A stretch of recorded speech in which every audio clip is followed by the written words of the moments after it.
Oke, bismillahirrahmanirrahim. Assalamualaikum warahmatullahi wabarakatuh.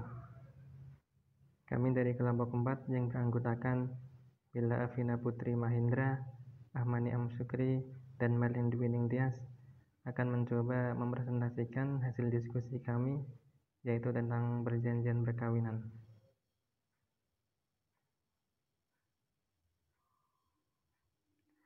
Langsung saja yang pertama, yaitu mengenai pengertian perjanjian perkawinan. Perjanjian perkawinan merupakan persetujuan yang dibuat oleh kedua calon mempelai pada waktu atau sebelum perkawinan dilangsungkan, dan masing-masing berjanji akan mentaati apa yang tersebut dalam persetujuan itu, yang disahkan oleh pegawai pencatat pernikahan. Dan dalam Kamus Besar Bahasa Indonesia atau KBBI, perjanjian merupakan persetujuan tertulis atau dengan lisan yang dibuat oleh dua pihak atau lebih, masing-masing bersepakat akan mentaati apa yang tersebut dalam persetujuan itu. Kemudian, pengertian perjanjian perkawinan menurut Undang-Undang Perkawinan, yaitu tepatnya Undang-Undang Perkawinan Nomor 1 Tahun 1974, yang menjelaskan bahwasanya pada waktu atau sebelum perkawinan dilangsungkan, kedua pihak atau persetujuan bersama dapat mengadakan perjanjian tertulis yang disahkan oleh pegawai pencatat perkawinan, setelah mana isinya berlaku juga terhadap pihak ketiga sepanjang pihak ketiga bersangkut.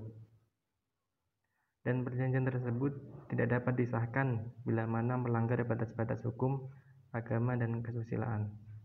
Dan perjanjian tersebut mulai berlaku sejak perkawinan dilangsungkan. Dan selama perkawinan berlangsung, perjanjian tersebut tidak dapat diubah kecuali bila dari kedua belah pihak ada persetujuan untuk merubah dan perubahan tidak merugikan pihak ketiga.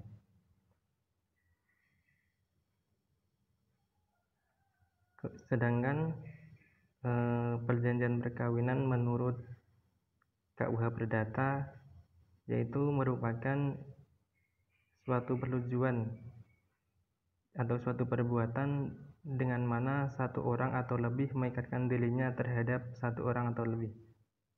Dan tepatnya pada pasal 139 KUH Perdata yang menyatakan bahwasanya dengan mengadakan perjanjian kawin, kedua calon suami istri adalah berhak menyiapkan beberapa penyimpangan dari peraturan undang-undang sekitar persatuan harta kekayaan, asal perjanjian itu tidak menyalahi tata susila yang baik atau tata tertib umum.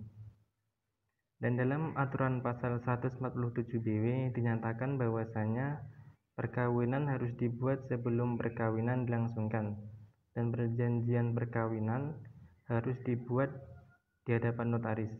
Jika perjanjian perkawinan tidak dibuat di hadapan notaris, maka perjanjian itu batal dari hukum.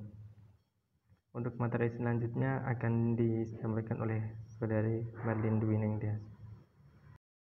Bismillahirrahmanirrahim. Baik, saya Marlin Dwi Ningtyas akan melanjutkan penjelasan mengenai syarat sah perjanjian perkawinan.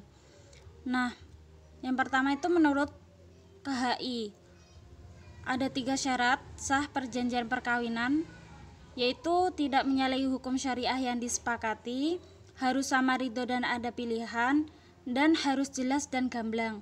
Yang dimaksudkan dalam tidak menyalahi hukum syariah yang disepakati itu perjanjian yang telah dibuat tidak bertentangan dengan syariat Islam atau hakikat hukum perkawinan. Nah, apabila syarat perjanjian yang telah dibuat itu bertentangan dengan syariat Islam ataupun hakikat perkawinan, maka bentuk perjanjian itu tidak sah. Nah, kemudian harus sama ridho. Syarat sahnya itu harus sama ridho dan ada pilihan. Jadi masing-masing pihak itu rela atau ridho terhadap isi perjanjian yang telah disepakati dan tidak ada paksaan dari pihak manapun. Yang terakhir itu harus jelas dan gamblang. Jadi isi dari perjanjian tersebut harus jelas apa yang telah diperjanjikan sehingga tidak menimbulkan kesalahpahaman di antara kedua belah pihak tentang apa yang telah mereka perjanjikan. Kemudian syarat sah perjanjian menurut KUH Perdata itu yang pertama adanya kesepakatan kedua belah pihak Dan yang kedua, kecakapan untuk melakukan perbuatan hukum. Dan yang terakhir itu adanya suatu hal tertentu.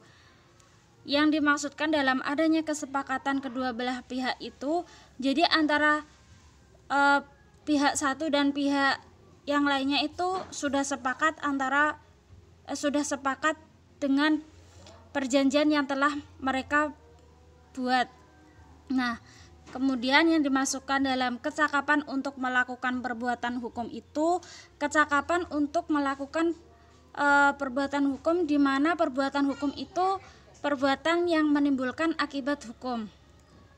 Nah, yang terakhir itu adanya suatu hal tertentu.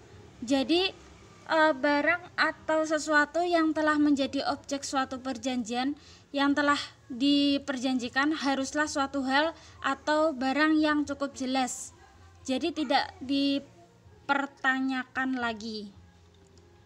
Kemudian jenis-jenis perjanjian perkawinan. Nah, yang pertama menurut KHI ada dua, yaitu talik talak dan perjanjian lain yang tidak bertentangan dengan hukum Islam. Yang dimaksudkan dalam talik talak itu talak yang digantungkan terjadinya suatu perkara di masa mendatang. Nah, biasanya itu menggunakan kata-kata jika, apabila, ataupun kapanpun dan sejenisnya. Nah, kemudian jenis-jenis perjanjian perkawinan menurut KUH Perdata, yaitu yang pertama perikatan bersyarat, perikatan yang digantungkan pada suatu ketepatan waktu. Yang ketiga perikatan yang memperbolehkan memilih. Yang keempat perikatan tanggung menanggung. Yang kelima perikatan yang dapat dibagi dan yang tidak dapat dibagi.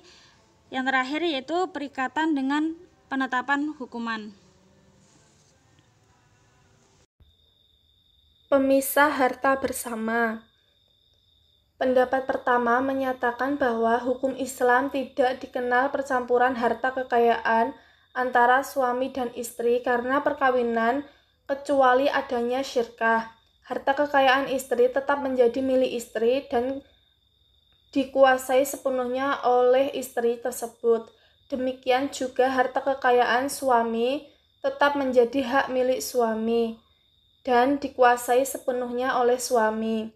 Oleh karena itu, wanita yang bersuami tetap dianggap cakap bertindak tanpa bantuan suami dalam segala hal, termasuk mengurus harta benda, sehingga ia dapat melakukan segala perbuatan hukum dalam masyarakat. Pendapat kedua menyatakan bahwa ada harta bersama antara suami dan istri menurut hukum Islam.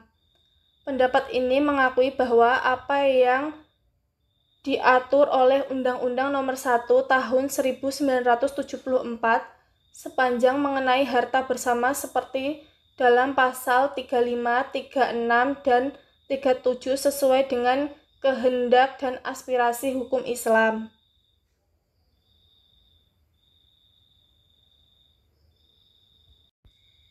Menurut Undang-Undang Perkawinan, harta benda yang diperoleh selama perkawinan menjadi harta bersama. Pasal 35 Undang-Undang Perkawinan ini berarti terbentuknya harta bersama dalam perkawinan ialah sejak saat tanggal terjadinya perkawinan sampai ikatan perkawinan bubar. Harta bawaan dari masing-masing suami dan istri serta harta yang diperoleh masing-masing, baik hadiah, warisan, menjadi penguasa masing-masing sepanjang para pihak tidak menentukan lain. Pasal 35 ayat 2 Undang-Undang Perkawinan, kecuali kedua belah pihak menentukan lain dalam perjanjian. Pasal 36 ayat 1 Undang-Undang Perkawinan, yaitu pisah harta, sehingga masing-masing berhak sepenuhnya untuk melakukan perbuatan hukum mengenai harta bendanya. Pasal 36 ayat 2 Undang-Undang Perkawinan. Pasal 37 Undang-Undang Nomor 1 Tahun 1974 tentang perkawinan menegaskan Bila perkawinan putus karena perceraian, harta bersama diatur menurut hukumnya masing-masing. Yang dimaksud dengan hukumnya masing-masing ialah hukum agama, hukum adat, dan hukum-hukum lainnya, sehingga dapat dirumuskan bahwa harta yang diperoleh selama perkawinan berlangsung karena usahanya menjadi harta bersama.